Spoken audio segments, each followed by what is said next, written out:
Hey everybody, it's Ron from Pick Dawgz, and this is Ron's Rundown. We're going to go over the MLB games scheduled for Wednesday, July 19th, 2023. Now, if you like what you see, make sure to give this video a big thumbs up and subscribe to our channel. Don't forget to put your baseball picks in the comment section below. And if you're looking for my best bets, including my $19 rundown best bet, you can find those at the Premium Picks tab at pickdawgz.com. Alrighty, let's get into it. Here are the games for Wednesday in Major League Baseball. First up, it's the Cleveland Guardians taking on the Pittsburgh Pirates. Aaron Savale and Rich Hill are your starters.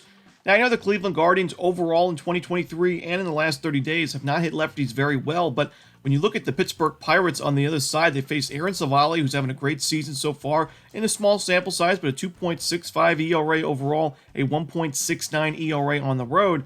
Pittsburgh is 30th, dead last in baseball in both team OPS and isolated power against righties in the last month, so I don't love their matchup at all against Savale and a pretty good Guardians bullpen. Rich Hill's going to be probably traded at the deadline to a team that needs a veteran lefty in their rotation, but he's given up 8 earned runs in his last 10 innings of work against the Diamondbacks and the Giants. The Pirates are 1-4 in his last 5 outings. I don't love this spot for him against a Guardians team that, yes, doesn't have the best power numbers or even OPS numbers against lefties, but they still do a really good job at limiting strikeouts, and they'll make, Rich Hill's day difficult, I think, in this outing. So I'm going to take the Cleveland Guardians here on the money line. Next up, it's the Los Angeles Dodgers taking on the Baltimore Orioles. Julio Urias and Dean Kramer are your starters. The one big issue for Urias this season has been his numbers on the road. He's pitched pretty well at Dodger Stadium overall this year, but a 6.89 ERA on the road with a 2-4 record. You look at his last start, though, the New York Mets on the road at Citi Field, tough place to pitch. Urias, 6 innings of one-hit baseball, 7 strikeouts, no earned runs, and a 6-0 Dodger win. The Dodgers are 2-1 on the money line in the first 3 games back for Urias since the injury, and he's facing an Orioles team here that in the last 30 days, right around league average against lefties and team OPS, but well below league average in isolated power, and a pretty steep strikeout rate of 25.3% to go with it. I don't love the matchup offensively for Baltimore, and Dean Kramer, although his last outing was impressive where he had those 8 strikeouts in 6 innings of work, I still don't love this matchup for him against a very, very tough Dodgers lineup. We know the Dodgers have been able to hit lefties and righties really well overall in 2023 in the last 30 days, and I think the Dodgers do have the advantage in the bullpen also. So maybe the Los Angeles Dodgers here on the money line at Camden Yards. Next up, it's the Tampa Bay Rays taking on the Texas Rangers. No official starter for Tampa Bay. John Gray going for the Rangers. I've mentioned my concerns with John Gray in his last few outings. I don't love the fact that his strikeout numbers have really taken a dip in the last few games. His last 5 starts, 4 earned strikeouts or fewer in all 5 of those games. And we saw in the last outing against the Guardians, 4 earned runs and 2 homers. In a 12-4 Rangers win, the offense backed him up. But it really was not a great outing for John Gray, and he gave up 3 walks in that one as well. Before that, the Rangers had lost the previous 3 outings for John Gray when he started. He gave up 8 earned runs combined to the Astros and Red Sox in 12 innings with 16 base hits and only 6 strikeouts. You're facing the Tampa Bay Rays here, a team that hits righties very well. I think Gray struggles here. The Rays bullpen at the beginning of the year wasn't my favorite, but they have made some improvements there, and I think if this is a bullpen game for Tampa Bay, I like their chances. Give me the Tampa Bay Rays on the money line in this one. Next up, it's the Miami Marlins taking on the St. Louis Cardinals. No official starter for St. Louis, but Sandy Alcantara should be going for the Fish. Now, Sandy Alcantara is starting to look more and more like the Cy Young caliber starter we saw last year for Miami, as in 3 of his last 4 outings, we've seen a quality outing from Sandy. He went 7 innings of 1-run ball against the Red Sox. He struggled against the Atlanta Braves, but who hasn't struggled against the Braves this year?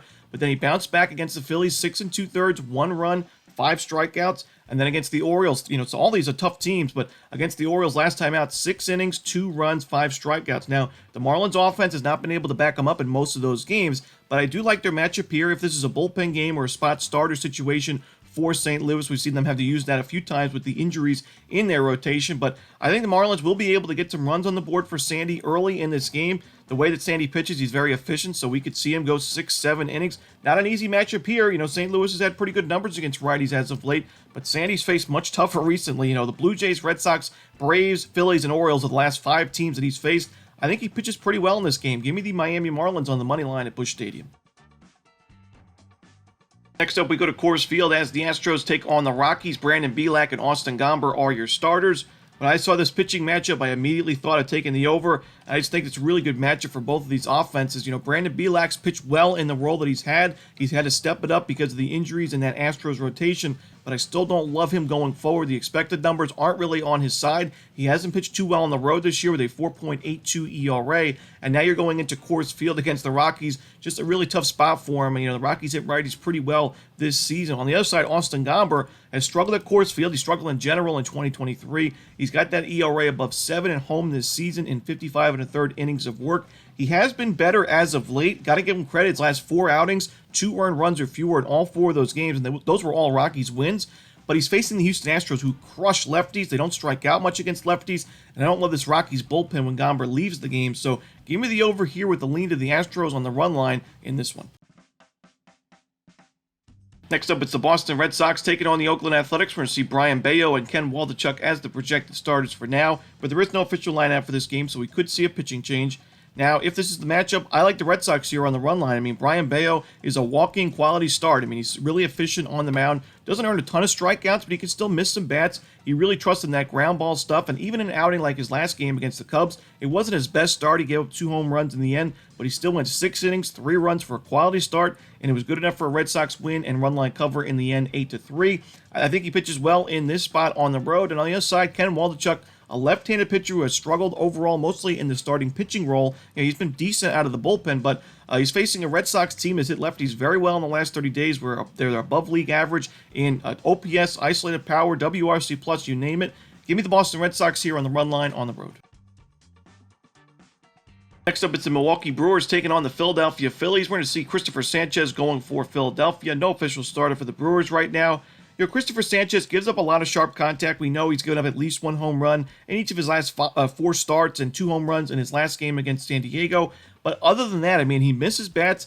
He gives the Phillies decent innings, 3 earned runs or fewer in each of his last 5 starts, and only 3 walks allowed combined in those 5 outings. I think he's a good option here against a Brewers team that does have some good power numbers, but overall, their OPS has not been great against right-handed pitchers as of late. The Phillies have one of the best bullpens in baseball right now. In the last 30 days, it is the best bullpen in terms of ERA and SIERA.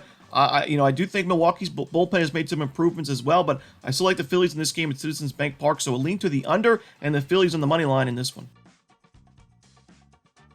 Next up, it's the San Diego Padres taking on the Toronto Blue Jays. Yu Darvish and Jose Barrios are your starters. Yu Darvish had a really nice bounce-back outing in his last start. It was on the road against the Philadelphia Phillies. Not an easy team to face, and Darvish has struggled on the road, but he went 6 innings, 1 run, 9 strikeouts. Overall this season, though, I just don't know if I can get there with Darvish here against another tough lineup in the Toronto Blue Jays. Darvish still has that 5.52 road ERA on the season, and he's facing Jose Barrios, who's also in good form going into this start. We've seen his last 2 starts for Barrios against the White Sox and D-backs, 12 1/3 innings combined, only 1 run allowed with 10 strikeouts and no home runs. We know Barrios was having some issues giving up some sharp contact and home runs before the All-Star break, but it's good to see Barrios is in much better form going into this outing. He's pitched better at Rogers Center at this season and really in his career he's pitched better at home than on the road. I like the Blue Jays in this one on the money line against San Diego. Next up, we see the New York Yankees taking on the Los Angeles Angels. Carlos Rodon going for New York. No official starter for the Halos right now. I don't love this spot for the Angels because I'm really worried about that bullpen. Not only has the bullpen just struggled in general in the last 30 days, where it's got a 7.51 ERA and the 3rd highest SIERA in the league, but it's also been a bullpen that's been worked so heavily recently because the Angels keep playing in these high-scoring, close games, exciting games where they either go to extra innings or it's just a close game down to the wire. We saw that in the Houston Astros series where the Angels used almost every reliever multiple times in that series. We saw it in the first game of this series where the game went to extra innings. So I worry about that. Carlos Rodon, even though he hasn't been his best so far in his first 2 starts with his new team, I still think he's a guy that can give the Yankees 5-6 good innings, good enough to win this game in the end. So yes, the Yankees lineup has been atrocious recently, but I think I like their chances here against this really struggling Angels bullpen. So give me the Yankees on the money line on the road. Next up, we see the Chicago White Sox taking on the New York Mets. Touki Toussaint and Justin Verlander are your starters. Touki Toussaint, we know what we're getting from him. He's going to be, good, decent velocity on his fastball, decent strikeout stuff, but his control's always a concern. We saw him walk 4 more batters in his last game. That makes it 18 walks in 24 innings of work. That's a concern for me. The New York Mets, a pretty patient lineup. They will be able to work pitch counts. They've got good numbers against righties in the last month where they're top 15 in team OPS, top 10 in isolated power. Justin Verlander, even though he struggled in some of these step-up games for the Mets, he's still been good at Citi Field with a 2.57 ERA this season in 42 innings. Good strikeout numbers for him. I like the Mets in this game on the run line, laying the 1.5 runs. Next up, it's the San Francisco Giants taking on the Cincinnati Reds with Graham Ashcraft and Ross Stripling on the mound. I'm going to take the Cincinnati Reds in the first 5 innings of this game. I think they have an advantage of the starting pitching matchup, but if this is a close game late, I do think San Francisco has the edge there because of their strong bullpen, and Cincinnati's bullpen in the last 30 days has the 4th worst SIERA in the league. So I'm going to take the Cincinnati Reds in that first 5. Graham Ashcraft's made some improvements in his game, that's for sure. 3 straight quality starts. 2 of those games were at home at Great American Ballpark, where we know he has struggled this year overall. He's really getting that ground ball stuff working again, even though he's not missing a lot of bats, not earning a ton of strikeouts. So far in the month of July, a 21-18 ground ball to fly ball ratio, exactly what you want to see from Ashcraft. He hasn't given up a home run yet in the month either. It's going to be a tough matchup against San Francisco, but I do think the Reds back him up offensively. Ross Stripling got that ERA above 6 on the season. He doesn't really pitch too deep into ball games, but he usually gives up a good amount of, a couple of earned runs in each outing. We saw in his last start against the Pirates, 2 earned in 4 2/3 innings, a home run allowed. Before that against the Rockies, 3 2/3 innings, 2 runs in a 5-2 Giants loss. Give me the Reds in the first 5 innings in this one. Next up, it's the Atlanta Braves taking on the Arizona Diamondbacks. Charlie Morton and Ryan Nelson are your starters. I know Ryan Nelson's been a lot better on the road than he has been at Chase Field, but I still can't get there with him in this spot against a very, very tough Atlanta Braves lineup that has just crushed righties this season. We saw Nelson's last outing on the road against the Blue Jays. He was good on paper, 5 2/3, only 1 run, but he gave up a home run in that game. He only had 3 strikeouts, and he also gave up 9 base hits in those 5 2. So the Blue Jays had plenty of opportunities to do some damage with runners in scoring position, but I think Atlanta will be able to cash in on those opportunities, especially Nelson's given up at least 1 home run in 4 of his last 5 outings and in 3 straight games. We know this Braves lineup is super powerful. The D-backs offensively have just not been the same recently. Charlie Morton's a pretty good option for Atlanta on the mound. Give me the Braves here on the run line at Truist Park. Next up, we see the Washington Nationals taking on the Chicago Cubs. Trevor Williams and Kyle Hendricks are your starters. Now, you got Trevor Williams, who's already faced this Cubs lineup once. He pitched well against them earlier in the season. It was a 5 1/3 innings of shutout baseball and a 4-1 Nationals win. You got Kyle Hendricks on the other side, who has really struggled recently. His last 2 starts against the Yankees and Red Sox, 18 base hits allowed, 9 earned runs, and 6 home runs. You don't usually see that from Kyle Hendricks. He's more of a ground ball, pitch-to-contact guy, but he's given up 6 homers in his last 2 starts. No way I can trust him in this spot at Wrigley Field. Give me the Washington Nationals getting the plus money on the road. Next up, we see the Detroit Tigers taking on the Kansas City Royals. Eduardo Rodriguez and Ryan Yarbrough are your starters. Similar to that Giants-Reds game, I like the Royals in the first 5 innings. I think the Royals' bullpen is a liability right now. We saw them blow the game in the first game of the series, but I do think they have an advantage in the starting pitching matchup. Believe it or not, Rodriguez has been great this season overall, but in his last 2 starts, 9 innings combined against the A's and the Mariners, he's given up 9 base hits, 7 earned runs, and 2 home runs. One of those games was a 12-3 loss for the Tigers, and offensively, Detroit's not been great against lefties as of late. The Royals actually have better OPS numbers than Detroit does in the last month. Ryan Yarbrough has been really sharp recently. 11 2/3 innings his last 2 outings against the Guardians and A's. He's only given up 2 runs, and the Royals have won both of those games 5-1 and 4-1. Give me Kansas City in the first 5 innings, getting plus a half a run because Kansas City is the underdog in this one. And the final game for Wednesday's card in Major League Baseball, it's the Minnesota Twins and the Seattle Mariners. Kenta Maeda and Luis Castillo are your starters. I gotta admit, I'm a little bit concerned with Luis Castillo, particularly when he's pitching at T-Mobile Park, where in his last 18 innings of work at home against the Nationals, Rays, and Tigers, he's given up 9 earned runs combined and 6 home runs. A lot of sharp contact at T-Mobile Park, which is surprising because it's a pitcher-friendly ballpark in Seattle, and overall Castillo's had pretty good numbers at home, but has not been the case recently. You're facing a very power-dependent lineup here in Minnesota that, yes, strikes out a ton, and we should see Castillo earn 6-7 plus strikeouts in this game, but they do hit a lot of home runs, and Castillo could have an issue with that in this one. And, Kenta Maeda on the other side, you look at that ERA on paper, it looks pretty awful at 5.5, but he's definitely made some improvements in this game. He's not really the same pitcher as that ERA may suggest. He's been good on the road with a 3.15 ERA. He's got good expected numbers with an expected ERA sub 4. I think, the value right now is on Minnesota in this type of game.